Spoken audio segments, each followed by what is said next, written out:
Okay, now here we have tanks. We have several different sizes, but essentially they're the same kind. We only have two kinds of tanks here. Two. We have atomizer coil tank. These two have atomizer coils in it.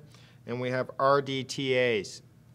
In fact, these three are RDTAs. This tank here, this one happens to have an atomizer coil in it, but there's a buildable deck that comes with it.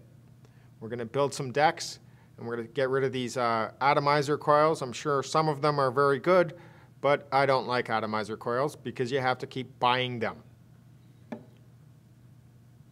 This tank only takes atomizer coils.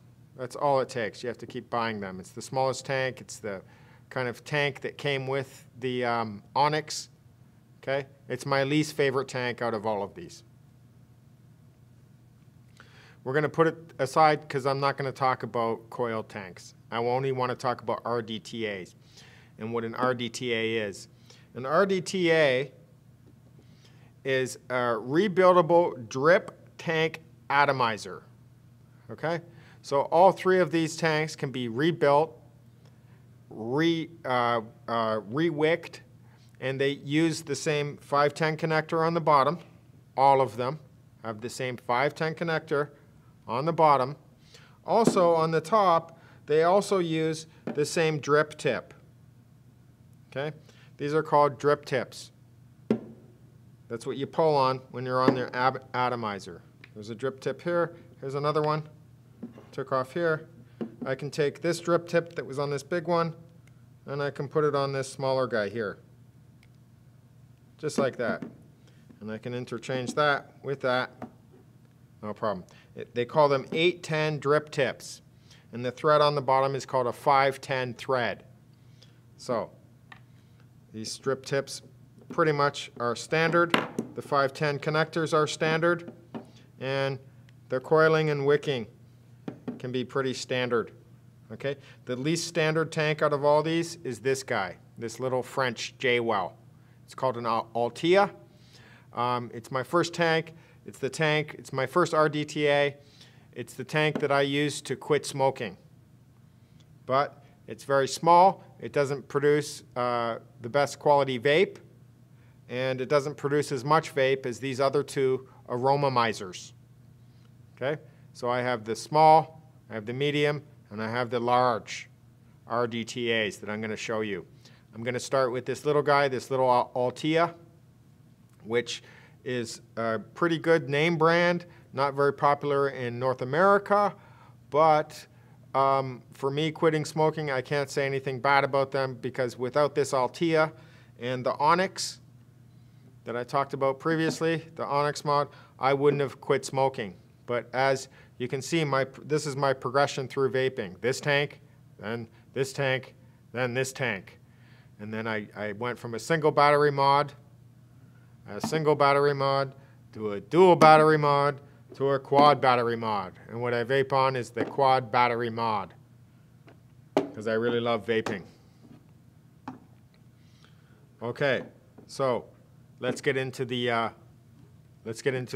tanks. I'm going to start with this little guy and how it works. This is and whenever you're working with RDTAs, I promise you, you're going to need paper towel always right beside you. Over to my left here, I have a pile of paper towel sitting there for this video. So I always have paper towel. They always kind of feel oily. I'm always wiping them off. Okay? So I'm going to disassemble this completely. So let's take this drip tip off. It's an 810. This is a specialized custom drip tip that came with it. It looks like that. And I don't know, so I'm going to try to fit it on another tank. So let's take this tank and see if this guy fits on it. Nope. See? Doesn't fit. That's too bad. So this is not a standard drip tip size. It did come with it. It came with a few other drip tips. but it's not a standard size. So I don't like that about this. You need a standard size drip tip so you can change it, or what if you lose it, you know? Then you have to what? Buy a J-Well drip tip? I don't like that idea. So put the drip tip aside. Now, if you want to fill it, it is a pain in the butt because you got to unscrew it. And when you unscrew it, that actually is part of the disassembly. Okay, so if by accident you lift up the tank, which you can do very easily without the top on, all your juice might just come running down, and that has happened to me. Most of your juice will come out so fast. So I don't like this. I don't like this about this. When you take off the top, the tank can just pop right off. If the tank pops off and it's full, it's just going to go bloosh all over the place. But this is my first RDTA. And how it works is you can have the atomizer coil, how I have it here with an atomizer coil, which I don't use. I prefer to use the other deck that came with it, which is this. This is an RDTA deck. It means I can rebuild it with different coils, but I got to wick it. And wicking it, and it's very small, is a pain in the butt. But I learned to do it good, or I learned to do it very well, simply because I wanted to quit smoking. So I use the RDTA. It's very sustainable. I don't find these atomizer coils, I think they're expensive, and they're not really sustainable as a regular vapor. So we take the coil off, or the atomizer core off. There it is. Take it off. It came with a bunch of atomizer coils, so that's what I have here. I haven't bought any.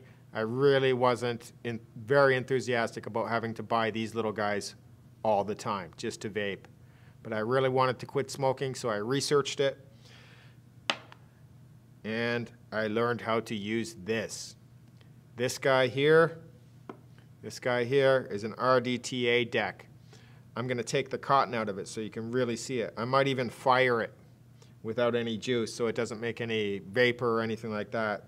So with all vaping, you need a myriad of tools, which I have here.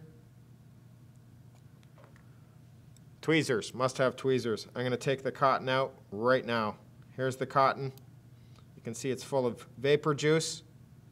Yeah, there it is. That cotton actually looks pretty good. I wouldn't throw that out. That cotton, I could have kept going with that cotton, no problem. It's not bad. There's a little bit of browning in there. Usually what that means, it's concentration of the flavoring and that sort of thing. It concentrates and condensates onto the cotton. The cotton eventually you have to change. This cotton was still pretty good. Okay, so I'm just going to take this out, remove the cotton, and we're going to clean those coils as if we're going to keep using those coils.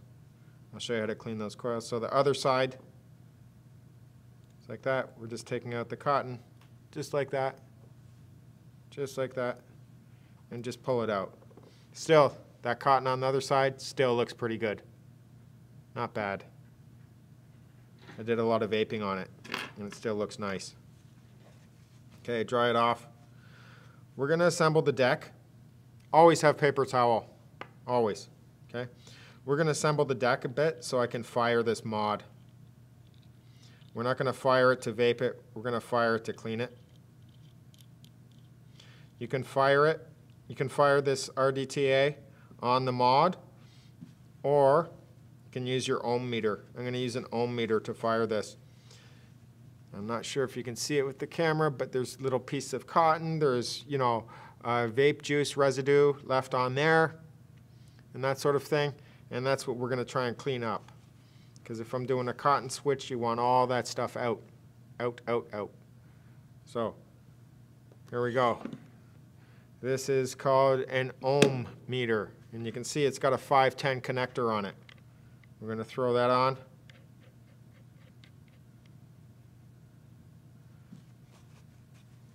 Tighten it down. I'm going to tighten down that deck. Actually, I'm not even sure that deck's tight enough, so I'm going to check with my pliers. You must have pliers. Where did they go? There they are. I'm going to take the top here. I'm going to make sure it's in there. Yeah, it was definitely loose. your mod will tell you if this isn't tight enough.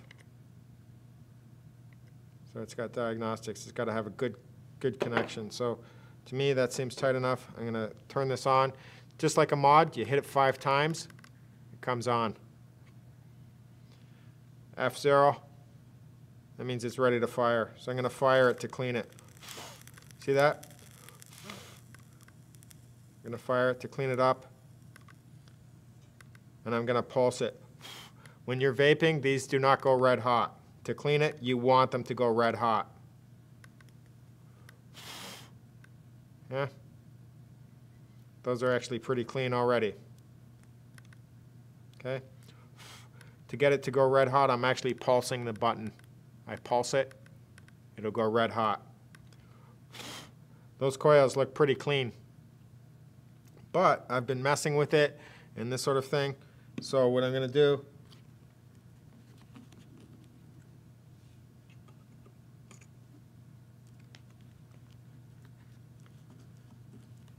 I'm going to take this 2mm, I'm going to straighten those coils a little bit. Actually, let me jam that in.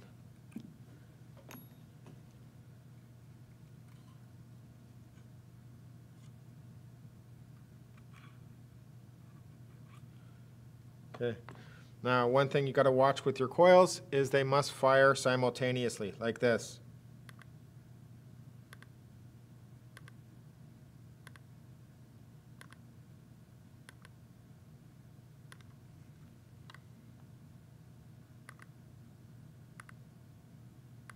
See them going, I'm pulsing it. They normally, when you're vaping, they won't go red.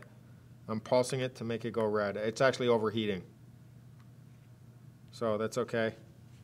Okay, so this guy, which is a Geep Vape ohm meter, actually for some reason won't fire the atomizer for some reason. It just stopped, it overheated. It actually isn't hot. I don't know why. So I just put it on the mod to fire it. And again, I'm just pulsing it. It normally won't go red when you're vaping. You don't want it to go red. Okay, so I use the atomizer. I pulsed it on here, so it's pretty clean. So what we can do is we can re-wick it. We want to re-wick this. And I can tell you this is a small RDTA. It's really hard to wick.